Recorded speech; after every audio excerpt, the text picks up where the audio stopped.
Is equal to tan inverse 3x minus x cube upon 1 minus 3x square. तो यहाँ student अगर हम लोग x को tan थीटा मान लें तो ये जो tan इनवर्स का डोमेन है ये tan 3 थीटा का फार्मूला बन सकता है। तो उसी को फॉलो करते हैं। तो हम लेते हैं let x is equal to tan theta, implies करता है कि थीटा इज इक्वल टू क्या हो जाएगा tan इनवर्स x हो जाएगा। अब ये वैल्यू इसमें पुट करते हैं तो tan इनवर्स यहाँ पे 3 tan थीटा माइनस tan का क्यूब थीटा अपॉन में 1 माइनस 3 tan स्क्वायर थीटा। तो स्टूडेंट्स इसको हम लोग tan 3 थीटा का फार्मूला जानते हैं, ये हमारा tan 3 थीटा का फार्मूला है। इसके प्लेस पर हम tan 3 थीटा लिख लेते हैं। फिर हमको पता है कि tan इनवर्स और tan दोनों क्या है, एक दूसरे के इनवर्स ऑपरेशन है ना, इनवर्स फंक्शन है, इसके कैंसिल हो जाएंगे। y इक्वल टू क्या आ गया 3 थीटा आ गया, तो इम्प्लाइज करता है कि y इक्वल टू 3 थीटा के प्लेस पर हमारी वैल्यू tan इनवर्स x है, ये हो जाएगा 3 tan इनवर्स x। जैसे पिछला क्वेश्चन हमने किया था सेम वैसे इसको भी डिफरेंशिएट करेंगे तो डिवाइड बाय dx बराबर 3 अपॉन 1 प्लस x का स्क्वायर हो जाएगा, क्योंकि tan इनवर्स x का differentiation 1 upon 1 plus x square होगा और 3 में जब 1 से मल्टीप्लाई हो जाएगा 3 1 जब 3 हो जाएगा। यही हमारा रिजल्ट है। ये बहुत इजी क्वेश्चन है, लेकिन इजी तब रहेगा जब आपको इसका डोमेन सेट करना आता होगा, इसका फार्मूला आपको पता होगा।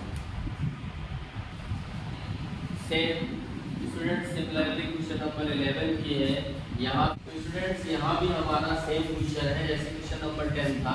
यहाँ भी हमारा function y equal to cos inverse 1 minus x square upon 1 plus x square है। यहाँ पर अगर हम x को tan थीटा मान लें तो ये हमारा cos 2 थीटा का फार्मूला बन जाएगा। सेम वही पैटर्न फॉलो करते हैं, let x is equal to tan theta. तो this implies that theta is equal to tan inverse x, ठीक है। तो y इज इक्वल टू क्या हो जाएगा, y इज इक्वल टू हो जाएगा cos inverse 1 minus tan square theta upon 1 plus. अब यहाँ पे बच्चों ये क्या है हमारा, ये cos थीटा का फार्मूला है, cos 2 थीटा का tan के टर्म में फार्मूला है। cos इनवर्स से cos कैंसिल हो जाएगा क्योंकि इनवर्स फंक्शन है। तो अब फिर बचेगा क्या है, यहाँ पे रूट थीटा आ जाएगा और इस तरह से ये क्या हो जाएगा 2 थीटा की वैल्यू क्या है tan इनवर्स, ये आ गया y। तो हमारा डिवाइड बाय dx क्या हो जाएगा, वही सेम 2 अपॉन 1 प्लस x का सारे में रिजल्ट हमारा वही आ रहा है, ठीक है। तो ये क्वेश्चन हमारा बिल्कुल वैसे ही है जैसे question number 10। Students question number 12 ये हमारा क्वेश्चन नंबर 11 जैसा ही है, थोड़ा सा इसमें ट्विस्टिंग होगी। यहाँ पे हम क्या करेंगे, x की जगह tan थीटा ही लेंगे। तो let x is equal to tan theta implies करता है कि theta is equal to tan inverse x, ठीक है। तो y is equal to sine inverse 1 minus tan square theta upon 1 plus tan square theta, और ये इज इक्वल टू हो जाएगा साइन इनवर्स। अब ये किसकी वैल्यू है, ये cos 2 थीटा की वैल्यू है, cos 2 थीटा की वैल्यू है। अब बच्चों लेकिन ध्यान दीजिएगा यहाँ पर साइन इनवर्स है, यहाँ cos है, तो कैंसिल तो नहीं होगा, इसको कैंसिल करने के लिए सेम बनाना पड़ेगा। तो सेम हम बनाएंगे प्रॉपर्टी का यूज करके। तो साइन इनवर्स आपको पता है साइन 90 माइनस थीटा बराबर cos थीटा होता है, यानी कि cos थीटा की जगह हम साइन 90 माइनस थीटा लिख सकते हैं, cos थीटा की जगह हम साइन 90 माइनस थीटा लिख सकते हैं। तो वही काम यहाँ पर करेंगे, यहाँ हम लिखेंगे साइन 90 यानी कि पाई बाई 2 माइनस 2 थीटा, बोलो कि साइन 90 माइनस 2 थीटा बराबर cos 2 थीटा। अब हमारा क्या हो गया, साइन इनवर्स से साइन क्या हो जाएगा, अपोजिट, इनवर्स ऑपरेशन है मतलब कैंसिल होंगे, मतलब इनवर्स फंक्शन है तो y इक्वल टू क्या हो जाएगा पाई बाई 2 माइनस 2 थीटा और इम्प्लाइज करता है तो y equal to pi by 2 minus 2 theta. Theta की वैल्यू हमारी क्या है tan इनवर्स x है, tan इनवर्स x। अब इसको डिफरेंशिएट करेंगे तो हमारा dy बाई dx क्या आ जाएगा dy बाई dx बराबर पाई बाई 2 तो कांस्टेंट है 0 हो जाएगा माइनस 2 अपॉन 1 प्लस x का स्क्वायर आ जाएगा। यही हमारा ठीक है बच्चों। उम्मीद करते हैं ये भी क्वेश्चन इजी ही है, थोड़ा सा यहीं पर थोड़ा सा चेंज करने के लिए भी बाकी सिमिलर है, समझ में आया होगा। Question another question student 13 question है, ये भी सेम उसी पैटर्न पर है। यहाँ भी x को हम tan थीटा ही लेते हैं। Let x is equal to tan theta implies that theta is equal to क्या हो जाएगा tan इनवर्स x। अब यहाँ पर ये वैल्यू पुट करेंगे तो y इज इक्वल टू क्या हो जाएगा cos inverse 2 tan theta upon में 1 plus tan square theta.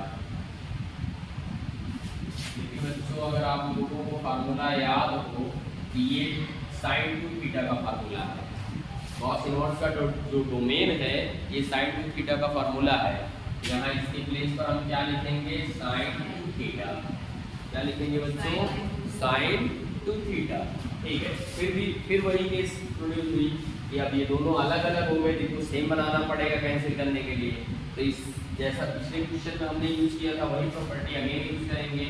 y equal to क्या होगा cos inverse cos 90 minus theta that is equal to sin theta होता है, यानी sin थीटा की जगह हम अगेन cos 90 माइनस थीटा लिखेंगे। यहाँ पे लेंगे cos 90 माइनस 2 थीटा हो जाएगा। ठीक है, अब cos इनवर्स से cos कैंसिल हो जाएगा तो y इक्वल टू क्या आ जाएगा pi by 2 minus 2 theta implies that y equal to हो जाएगा pi by 2 minus 2 into theta की वैल्यू क्या है tan इनवर्स x।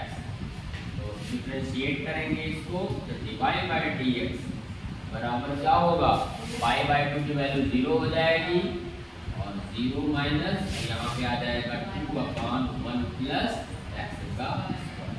0 लिखने की कोई जरूरत है नहीं, यही हमारा फिर से आंसर आ गया। ठीक है, ये सारे क्वेश्चन एक ही पैटर्न का। स्टूडेंट्स अनदर क्वेश्चन हमारा है y equal to sin inverse 2x under root 1 minus x का स्क्वायर। यहाँ पर हम x को कुछ भी मान सकते हैं, चाहे sin थीटा मान ले या cos थीटा मान ले। ठीक है, सपोज करो x को हम यहाँ sin थीटा ही मानते हैं तो let x is equal to sin theta. ये इम्प्लाइज करता है थीटा इज इक्वल टू क्या हो जाएगा sin इनवर्स x। ठीक है, तो यहाँ पे हो जाएगा y is equal to sin inverse 2x के जगह sin थीटा और under root 1 minus x square यानी कि sin स्क्वायर थीटा। ठीक है, तो अब यहाँ पर अगर हम फार्मूला यूज करें तो sin इनवर्स 2 sin थीटा, आपको पता होना चाहिए 1 माइनस साइन स्क्वायर थीटा बराबर cos स्क्वायर थीटा और स्क्वायर और रूट कैंसिल हो जाएगा, सीधा यहाँ पर हम क्या लिख सकते हैं cos थीटा। और फिर आप बाई फार्मूला आप जानते हो कि sine inverse 2 sine theta cos theta बराबर साइन 2 थीटा होता है। क्या होता है बच्चों साइन 2 थीटा। अब साइन इनवर्स से साइन क्या होगा फंक्शन है, इनवर्स फंक्शन है, कैंसिल होगा y इक्वल टू क्या आ जाएगा 2 theta. implies that y equal to 2 into theta के प्लेस पर क्या है sin इनवर्स x। अब इसको डिफरेंशिएट कर लीजिए तो dy by dx बराबर क्या होगा 2 sin इनवर्स x का डिफरेंशिएशन क्या होता है 1 upon under root 1 minus x का स्क्वायर।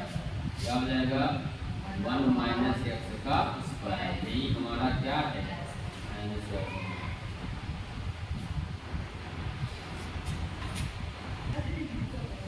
स्टूडेंट हम लोग अनदर क्वेश्चन देखते हैं। यहाँ पर हमारा फंक्शन दिया है y equal to sec inverse 1 upon इसका डोमेन है 2x स्क्वायर माइनस x 1। तो यहाँ पे हम x को क्या मान लें cos थीटा मान लें। ठीक है, तो let x is equal to cos theta, ये इम्प्लाइज करता है थीटा इज इक्वल टू क्या होगा कॉस इनवर्स x। यहाँ पे वैल्यू पुट करते हैं तो y इज इक्वल टू होगा sec inverse 1/2 cos square theta minus 1। ठीक है, और आप फार्मूला आप जानते होंगे y is equal to sec inverse 1/2 cos square theta minus 1। किसका फार्मूला है? कॉस 2 थीटा का फार्मूला है। इसका फार्मूला है कॉस 2 थीटा का फार्मूला है। ठीक है, तो इस तरह से y इक्वल टू क्या हो गया सेक इनवर्स। अब कॉस 2 थीटा को जब ऊपर ले जाएंगे यानी इसका रेसिप्रोकल करेंगे तो क्या हो जाएगा, ये हो जाएगा सेक 2 थीटा। ठीक है, अब देखो सेम हो गया कि नहीं हो गया? अब सेम फंक्शन आ गया, एक इनवर्स फंक्शन है एक डायरेक्ट फंक्शन है, दोनों इच अदर कैंसिल हो जाएंगे। जिस तरह से y इक्वल टू क्या आ गया 2 theta implies that y equal to 2 into theta की वैल्यू क्या है cos इनवर्स x। अब इसको डिफरेंशिएट कर दें तो dy by dx that is equal to -2 upon √1 minus x का स्क्वायर, क्योंकि cos इनवर्स x का डिफरेंशिएशन -1 अपॉन √1 माइनस x का स्क्वायर होता है, तो उसमें 2 से मल्टीप्लाई होगा कि हमारा रिजल्ट आ जाएगा। यही हमारा आंसर है। तो इस तरह से स्टूडेंट्स एक्सरसाइज 5.3 के सारे क्वेश्चन हमने कंप्लीट कर दिए। और फिलहाल इस एक्सरसाइज के क्वेश्चन नंबर 9 से देखा जाए तो 9 से लेकर 13 तक एक ही पैटर्न पर है, सब में हमको x बराबर tan थीटा ही लेना पड़ा है। और 14 और 15 में हमको सुविधा के अकॉर्डिंग फार्मूला के अकॉर्डिंग एक में साइन एक में कॉस डालना पड़ा है, और इस तरह से हमारा क्वेश्चन आसानी से लग गया। लेकिन यहाँ जरूरत इस बात की है कि आपको ट्रिग्नोमेट्रिक फार्मूले याद होने चाहिए, तभी इस तरह के क्वेश्चन